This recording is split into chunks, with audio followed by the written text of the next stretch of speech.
and Kirk Minihane, who is one of our biggest podcasters. And oh, hold on.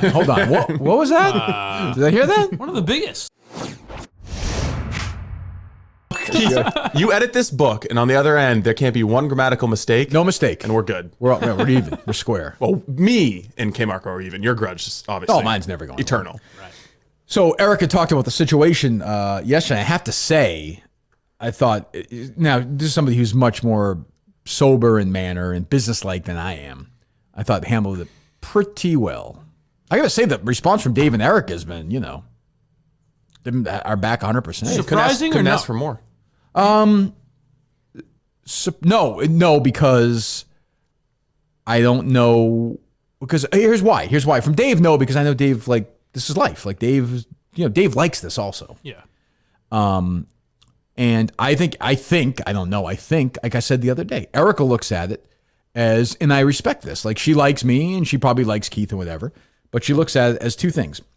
One person has a monetary value to the company of zero. Literally of zero. I don't mean that in a bad way, but anybody can do his job. Okay. Oh, I see what you're saying. I can be replaced, not replaced, but the company would go on without me. But if you look at me, there is a dollar sign attached to it, just like there is to Dan and Ellie and Nate and whoever, right? To you, whatever. Dollar sign that grows by the day. That's fine, but I'm just saying there is a value, and there's also, by the way, geez, if this guy's selling out 2 Wilbur shows right now, what's 4 years from now going to look like? Right. What's as the podcast grows, you can tell yeah. the podcast is growing, and there's a fan base that she knows because she pays attention to stuff. It's unmatched, even the Barstool. It's just plain unmatched the Barstool. So maybe this guy will sell out 10 shows like that in 3 years, 4 years. What does that mean? Does that mean $3 million of the company? $4 million? Some suggest it's a $5 million podcast. Only the greatest finally business minds. We're We're chugging along. Yes. Well, I mean, we're not far from that. I would guess at some point. But so she says, just again, cold, calculated, sober look at it. Guy worth zero monetarily. I'm not saying he doesn't do any work or anything, though I don't think he does. Is trying to legitimately fuck the guy, not legitimately, fuck over from a business perspective, the guy worth this. Why would I let that happen? Right. You know what I mean? Like, it doesn't make it a business, but forget the human element and, my thing, and he's fucked me up and fucked over in the past, and this pisses me off. Forget all that. Just from what's the upside of doing that? And you think they see it that way? Like, Nate was just on and said, he made a mistake, but you don't think they see it as a mistake? I feel confident. did you hear I feel Erika? confident that. Well, yeah. I feel confident that Erika doesn't feel that way. Right. I felt confident before the podcast. I felt confident listening to the podcast, and I feel confident of that now. Doesn't mean that I will wind up getting fired or something, or whatever. But I think. Well, let's hear from the CEO. Started right at the top. Well, sure. Yeah. I mean, do we have it cut up? Yeah, I've got to cut up, but so What do you like? We can jump to the different ones. I mean, I like the way that she sets up the conflict. Is why I would like to start from the top. Go ahead. Fine, Steve. It's your show. For anybody who follows us closely, you'll Hold on, real know quick. that So I'm sorry, we Erika. have- I'm sorry, Erika. Oh, hold on. Will you KFC. Will you? What's that? I said, "Fuck you, KFC," What's that about? because he doesn't like it when you interrupt cuts and stop cuts. Oh, I'm sure he's not listening. Sometimes he doesn't listen twice, though. He's admitted that. It was funny yesterday because I stopped listening to the rundown. I didn't realize he was like, "Hey guys, this is exactly like that Minihane thing, right?" And everyone's like, "I guess." Oh, we did it again yesterday? He was bringing it up. No, when we played the clip. Oh, that's fine. Oh, yeah. Oh, that's right. Yeah. It's a Kirk thing, isn't it? Who? You're going to treat this project like one of the great authors ever, Stephen King, right?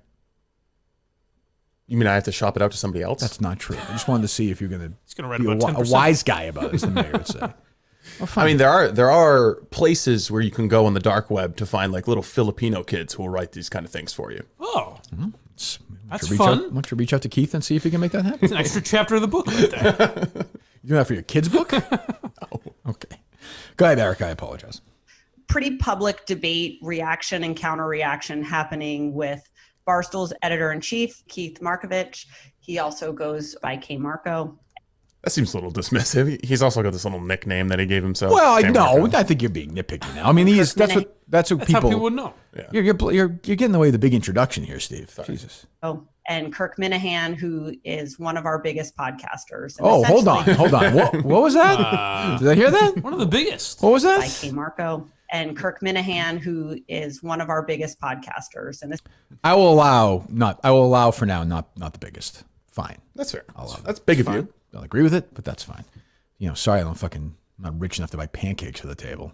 Anyway, back to Erika. So, Erika says she characterizes what K. Marco did as bad, praises Dave, says everyone agrees it was a mistake, and then she talks about you. Go ahead. I think for a lot of people, it probably just stops there. In, hey, a mistake was made. I 100% agree with Kirk in being completely enraged and pissed off about it. I actually would credit Kirk in that I don't think Kirk actually ever called for the blog to be deleted. Correct. Which I think shows a lot of strength and a lot of openness to having That's me. multiple points of view, including unflattering points of view about you out there, which I find to be very rare.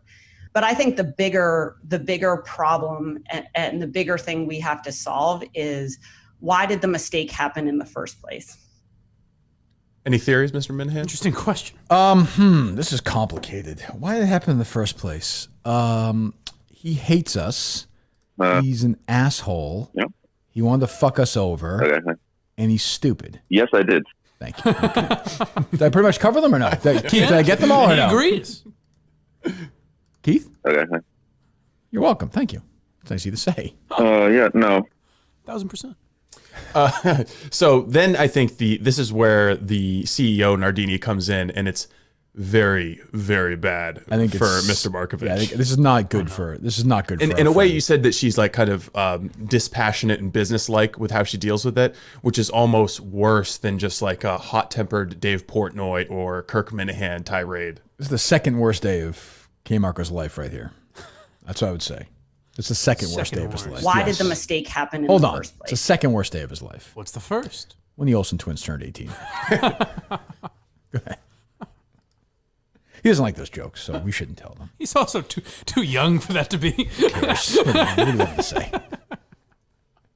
Fine. Why did the enjoyed mistake When Lizzo happen? turned 18, I don't know. Who the hell knows? Go ahead. Sorry. Why Erica. did the mistake happen in the first place? I've been thinking about it a lot, and I talked to K. Marco about it. I've obviously talked to Dave about it. I've talked to Kirk about it. Really all the core blogging guys. Talked to all those guys about I haven't it. heard from her, but I'm We sure will that's fix coming. this. We have to fix this. We will fix this. I have every confidence in that. We've grown from 12 employees, let's say in 2016, to 250 plus employees in 2020. We've built a massive podcasting business. We've built a massive social platform. We have 1,500 accounts that we own and operate and manage every single day. We make thousands of pieces of content. And I think the one place we really haven't thought about restructuring or evolving. Hold on. What was that first word I heard? Is that restructuring? Yes. Oh, okay. You know that's good news? Yes, I do. Go ahead. Well, fair. Place we really haven't thought about restructuring or evolving or really taking a step back and looking at it's the blog. If you look, we blog about 100 times a day. We have one editor-in-chief. We've gone from, I don't know, let's say 10 bloggers to 70 plus bloggers. So Now, hold on one second. I'm sorry, Erica. I'm sorry, Steve, but I think Steve might mention this to me yesterday as well. So that's true. I think that's probably true. With the success and the rise of the company comes more numbers for everything. Right. But, and I mean this in all due respect to the other bloggers who I think all do a great job and all seem like nice people. There aren't a lot of people there from a blog perspective that you have to worry about when they send something to you from a danger perspective.